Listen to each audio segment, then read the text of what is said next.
नमस्कार साथियों, मैं ध्रुव कुमार दीक्षित और आप सभी को जैन धर्म के 24वें एवं अंतिम तीर्थकर महावीर स्वामी की जयंती पर ढेरों शुभकामनाएं। वैसे तो उनके जीवन से जुड़े हुए कई रोचक प्रसंग हैं, लेकिन उन्हीं में से एक बार की बात है कि किसी वन में एक दिन पेड़ के नीचे स्वामी जी ध्यान कर रहे थे। तभी वहाँ एक ग्वाला अपनी गायों के साथ पहुँचा। उसने स्वामी जी को वहाँ बैठा देखा तो उसने कहा कि मुनिश्री, मैं गांव में दूध बेचकर आता हूँ, मेरे लौटने तक मेरी गायों का ध्यान रखना। मुनिश्री ने कोई जवाब नहीं दिया, लेकिन ग्वाला अपनी गायें वहीं छोड़कर गांव में चला गया। गांव में दूध बांटने के बाद ग्वाला वापस मुनिश्री के पास पहुँचा। उसने देखा कि स्वामी जी ध्यान में बैठे हैं और उनके आसपास गायें नहीं हैं। उसने महावीर स्वामी से पूछा कि मेरी गायें कहाँ हैं? स्वामी ध्यान में ही थे। उन्होंने कोई जवाब नहीं दिया। वह ग्वाला पास के जंगल में गायों को ढूंढने निकल पड़ा। बहुत कोशिश के बाद भी उसे गायें दिखाई नहीं दी।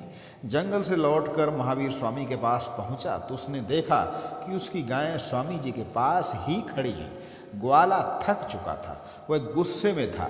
ग्वाला सोचने लगा, इस मुनि ने मुझे परेशान करने के लिए मेरे गायों को छुपा दिया था और अब सभी गायों को लेकर आ गया है। ये बात सोचकर ग्वाले ने अपने कमर में बंधी रस्सी खोली और महावीर स्वामी को मारने के लिए दौड़ पड़ा।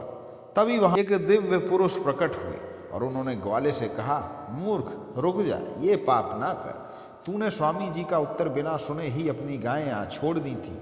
वे तो तब भी ध्यान में थे और अब भी ध्यान में हैं। अब तुझे तेरी गाय मिल गई, फिर किस बात का गुस्सा करता है? मूर्खता ना कर। और ये बातें सुनकर ग्वाले को अपनी गलती का एहसास हुआ। उसने महावीर स्वामी के चरणों में गिरकर क्षमा याचना की। इस कहानी से, इस कथा से हमें सीख मिलती है कि कभी भी पूरी बात जाने बिना किसी पर क्रोध नहीं करना चाहिए, वरना बाद में पछताना पड़ता है।